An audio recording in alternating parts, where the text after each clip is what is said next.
இந்த செங்கல்பட்டுக்கு அருகாமையில் வந்து பார்த்திங்கன்னா ஒரு 15-20 கிலோமீட்டரில் அருமையான ரொம்ப பழமையான மலையேற்ற கோயில், சிவன் கோயில். இது வரைக்கும் யாருக்குமே வந்து வெளி உலகத்துக்கு தெரியாத கோயில். ஒரு அரை மணி நேரம் ட்ராவல் பண்ணோன்னா நம்ம வந்து ஐயனை வந்து பார்த்திங்கன்னா போய் தரிசிக்கலாம். அதோட அந்த ஊர் சுற்றுப்புற விவசாயம் சார்ந்த ஆலயம் தரிசித்து ரொம்ப ஒரு பழமையான ஆலயம். இந்த மாதிரி ஒரு ஆலயம் இருக்குது அப்படின்னு இது வரைக்குமே வந்து பார்த்திங்கன்னா உள்ளூர் மக்களை தவிர வெளியில் இருக்கிறவங்களுக்கு யாரும் ஒரு தெரியாத ஒரு ஆலயம். கீழே இருந்தே பார்த்திங்கன்னா மலை வந்து அருமையாக படியெல்லாம் போட்டிருக்காங்க. எந்த விதமான இடைஞ்சலும் இல்லை. அருமையாக வந்து பார்த்திங்கன்னா மலை பயணம் வந்து நம்ம தொடரலாம். ரொம்பவும் வந்து அழகான ஒரு மலை. இப்போ வெயில் காலங்கள்ன்றதால நீங்கள் பிஃபோராக காலையிலே வந்து பார்த்திங்கன்னா கொஞ்சம் ஏர்லி மார்னிங் கிளம்பி நம்ம ஐயனை தரிசிக்க வர்றது நல்ல விஷயம். மலைக்கு போகிற வழியிலே வந்து பார்த்திங்கன்னா சுவாமி வந்து பார்த்திங்கன்னா நந்தி பெருமானோட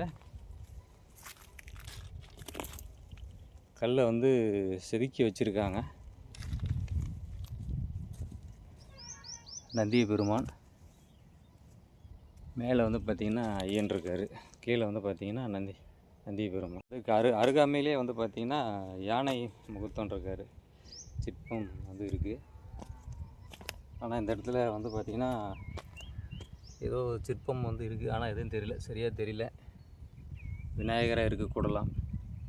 இவரை பார்த்துட்டு இவருக்கு ஒரு கற்பூரம் ஏற்றிட்டு இவருக்கு ஒரு வழிபாடு பண்ணிவிட்டு அடுத்தது வந்து பார்த்திங்கன்னா நம்ம நேரடியாக வந்து மலை பயணம் தொடரலாம். காலையில் வந்து பார்த்திங்கன்னா கொஞ்சம் நீங்கள் முன்னாடியே அந்த மாதிரி வந்துட்டோம்னா நம்ம மலையேற்றம் ஏறுறதுக்கு வந்து கொஞ்சம் ஈஸியாக இருக்கும். இப்போ வெயில் காலம் அப்படின்றதுனால நம்மளால் வந்து பார்த்திங்கன்னா மலை ஏறும்போது கொஞ்சம் சிரமமாக இருக்கும். காலையிலையும் மாலை வேலை இரு வேலை வந்து பார்த்திங்கன்னா ஐயனை தரிசிக்க பயன்படுத்திக்கலாம். ரொம்ப ஒரு கடினமான மலையேற்ற பயணம் இல்லை. கீழே இருந்து ஒரு அரை மணி நேரம் ட்ராவல் பண்ணோம்னா மேலே வந்து ஐயனை தரிசிக்கலாம். மலையேற்றம் செய்து ஐயனை வழிபாடு பண்ணணும் அப்படின்னு நினைக்கிறவங்களுக்கு இது ஒரு அருமையான பிளேஸு, நல்ல ஒரு அருமையான இடம். பருவதமலை, வெள்ளையங்கிரி, கைலாசகிரி, கொண்டாரங்கி இந்த மாதிரி நிறைய மலைகள் ஏறி தீர்த்தமலை இந்த மாதிரி பயணம் செஞ்சவங்களுக்கு இது ஒரு புது விதமான ஒரு அனுபவம் தரும்.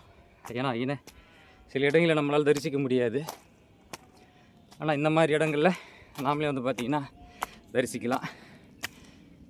வருகின்ற சிவராத்திரிக்கு ஐயனை தரிசிக்கிறோன்னா செங்கல்பட்டு அருகாமையில் சாலவாக்கத்துலேருந்து 2 கிலோமீட்ரு எடமச்சின்ற கிராமம். அந்த எடமச்சின்ற கிராமத்தில் தான் ஐயன் வந்து பார்த்திங்கன்னா மேலே இருக்கார்.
அரை மணி நேரம் ட்ராவல் பண்ணி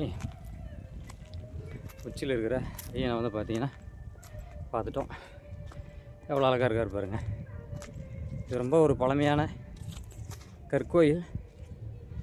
நாளடையில் வந்து பார்த்திங்கன்னா சிதிலமடைந்து ஐயன் மட்டும் இருக்கார். ஓம் நம சிவாய, ஓம் நம சிவாய, ஓம் நம சிவாய. நானுடைய சிவனையை போற்றி, நாட்டவர்க்கும் இறைவாய் போற்றி.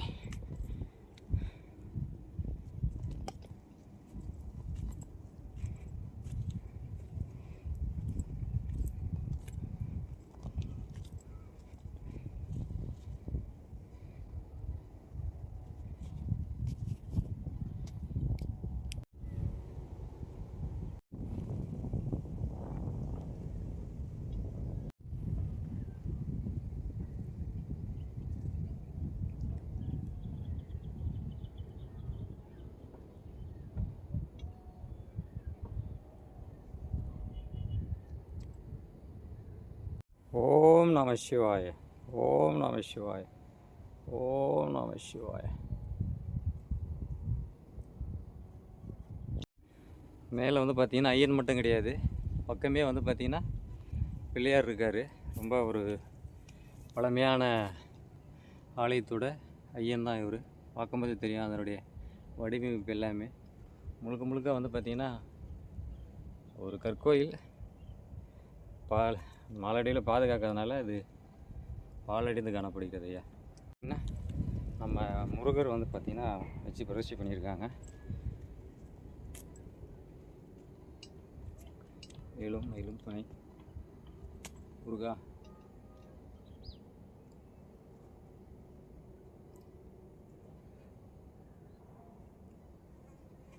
செங்கல்பட்டு அருகாமையில் சாலவாக்கத்துலேருந்து பார்த்திங்கன்னா 2 கிலோமீட்டர் இடம் வச்சு வந்தீங்கன்னா ஒரு அரை மணி நேரம் ட்ராவல் பண்ணோம்னா வந்து பார்த்திங்கன்னா ஒரு அரை மணி நேரம் ட்ராவல் பண்ணி ஐயனையும் பார்த்துட்டு மேலே பாருங்கள் ஐயன் இருக்கார். அவரையும் பார்த்து தரிசனம் பண்ணிவிட்டு ஒரு அருமையான சூழ்நிலையில் தியானம் பண்ணுறதுக்கும் வழிபாடு பண்ணுறதுக்கும் ஒரு நல்ல அருமையான இடம். ஒரு அரை மணி நேரம் ட்ராவல் பண்ணால் இந்த இயற்கை சூழல் அழகோடு வந்து பார்க்கலாம். பக்கத்துலேயே வந்து பார்த்திங்கன்னா முருகரையும் வச்சு பிரதிஷ்டை பண்ணியிருக்காங்க. நல்ல ஒரு அருமையான இடம், பழமையான ஒரு கோயில். அது பாதுகாக்காதனால இந்த சூழல் ஏற்பட்டுருச்சு. இடமச்சிலேருந்து சரியாக ஒரு அரை மணி நேரம் ட்ராவல் பண்ணால் நம்ம ஆலயத்தை வந்து தரிசிக்கலாம். ஐயன் பாருங்கள் அவ்வளோ அழகாக இருக்கு, நீளமாக இருக்குது.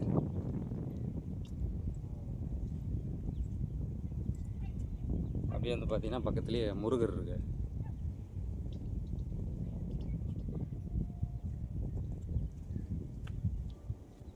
இதில் மேலே ஐயன் இருக்கார்.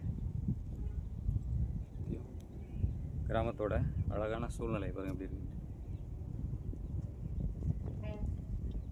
ஓம் நம சிவாய.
முழுக்க முழுக்க வந்து பார்த்திங்கன்னா ஒரு கற்கோயிலே வந்து அழிந்திருக்கு அப்படின்னா அதுக்கான சாட்சி தான் இதெல்லாம். பெரிய பெரிய தூண்களாக இருக்குது பாருங்கள். நாம் பார்த்த அந்த ஆலயத்துடைய தூண்கள். மரம் கீழே வயல் இருக்கிறது தான் அழிக்கிறாங்க, திருடுறாங்க அப்படின்னா, மலை ஏறி வந்து பார்த்திங்கன்னா என்னெல்லாம் பண்ணியிருக்காங்கன்னு பாருங்களேன். இந்த காலகட்டங்களில் முழுக்க ஃபுல்லாகவே பார்த்திங்கன்னா இதெல்லாம் தூண் கல் தான்.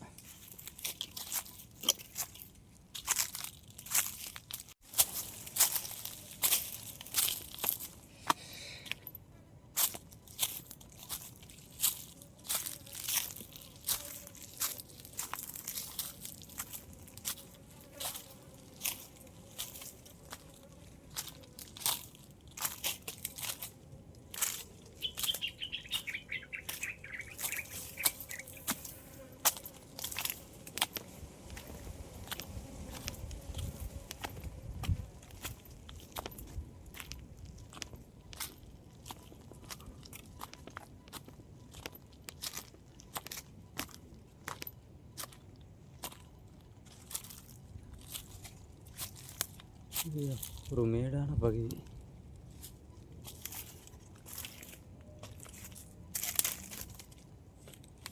சித்தர்களோட ஜீவசமாதியை கூட இருக்கலாம்.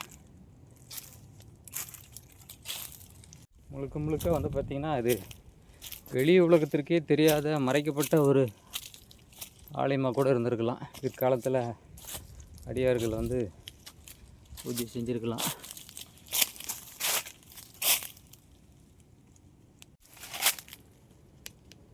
இந்த பகுதி வந்து பார்த்திங்கன்னா மேடு பகுதி மாதிரி இருக்குது. அங்கே ஒரு ஆலயம். இது அந்த காலகட்டங்களில் ஒரு ஜீவசமாதியாக கூட இருக்கலாம். ஏன்னா கற்கோவில்கள் நிறையா போட்டு மேலே ஒரு 10 அடிக்கு மேலே ஏற்றிருக்காங்க ஃபுல்லாக முழுக்க முழுக்க.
தரிசிட்டு பார்த்திங்கன்னா இப்போ நம்ம கீழே போயிட்டுருக்கோம்.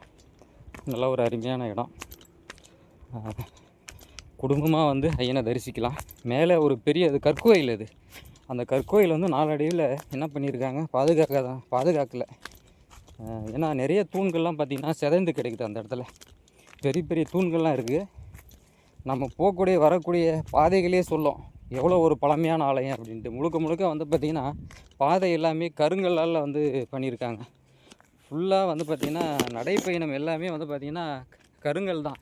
கீழே இருந்து மேலே வரைக்கும் அந்த உச்சி வரைக்குமே வந்து பார்த்திங்கன்னா எந்த விதமான வழி பிரச்சனையும் கிடையாது. நம்ம வந்து அழகாக போய் சாமி தரிசிக்கலாம். ரொம்பவும் பழமையான ஆலயம். ஆனால் அது அருகாமையில் அங்கே ஆலயத்துக்கு ஐயனுக்கு அந்த பக்கம் பார்த்திங்கன்னா ஒரு மேடு மாதிரி இருக்குது. அந்த மேட்டு பகுதியில் ஒரு சித்தர் ஜீவசமாதியை கூட இருக்கலாம். நிச்சயமாக வந்து வழிபாடு செய்யுங்க. நல்ல விஷயமே நடக்கும். நல்லதே நினைப்போம், நல்ல விஷயமே தெரிவிக்கும். தேடலில் இருந்து ஆன்மீகம் செய்பவர்களுக்கு இது ஒரு நல்ல அனுபவமாக இருக்கும். சிவா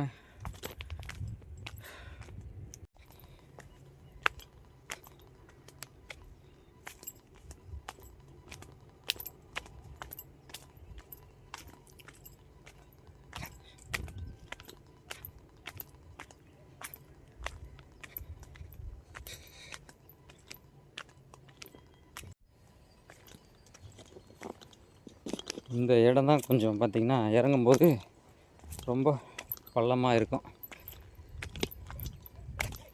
ஆனால் ஏறும்போது வந்து பார்த்திங்கன்னா எங்கேயுமே இருக்க கிடையாது.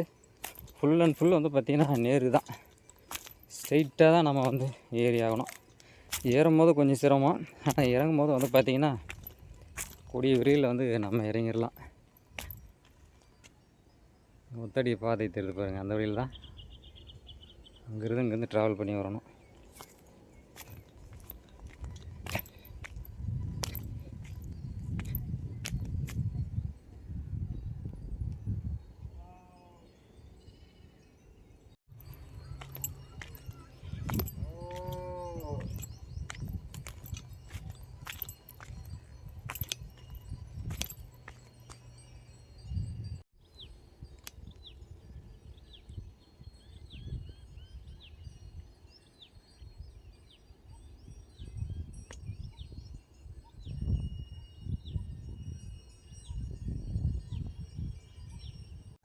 அண்ணாமலை இருந்தால் கொஞ்சம் ஈஸ்வரன் இல்லை சேலம் நேற்று விட்டு போய் 4 பேர் பார்த்துவேன் நான். எத்தனை வருஷம்? கிட்டத்தட்ட ஒரு 1000 வருஷம் இருக்குமா? அது வள்ளக்காரன் நாளில் அந்த நாளில் செய்த சாமி. அதான் அந்த காலகட்டங்களில் செஞ்சுது. ஆனால் அது வந்து பார்த்திங்கன்னா அது ஆனால் கற்கள் நிறைய தூணெல்லாம் இருக்குது ஐயா. மேலே கற்கோயிலாக இருந்திருக்குது, பெரிய கோயிலாக இருந்திருக்கு. அது அப்படியே அழிஞ்சு போயிட்டு இருக்குது. அதுக்கப்புறம் வழிபாடு செஞ்சுருக்கிறாங்க. இப்போ ஒரு பையன் ஏற்பாடு செய்கிறான். பையன் தம்பி செய்கிறார் ஒருத்தர், வெஜிகன்னு. ஆனால் இதுக்கு வந்து முறையாக இதுதான் வழி. கோயிலுக்கு மேலே போயிட்டு வர்றதுக்கு இதுதான் வழி. அது அப்படியே வந்தியா? வாட்டை ரெக்கார்டுக்குது. அதான் அது பரமிட்டு வாங்குறாங்க, கோயிலக்காரன் போட்டு ரோடு போடுற மாதிரி. அதான் போட்டிருக்காங்க, வழி போட்டிருக்காங்க. இதுதான் முறையான வழி. சரி, என்ன ஒரு சாமி? செங்கல்பட்டு மாவட்டம், சாலவாக்கம் வட்டம், இடமச்சி கிராமம். இதுதானே ஐயா? ஆமாம். நன்றி ஐயா.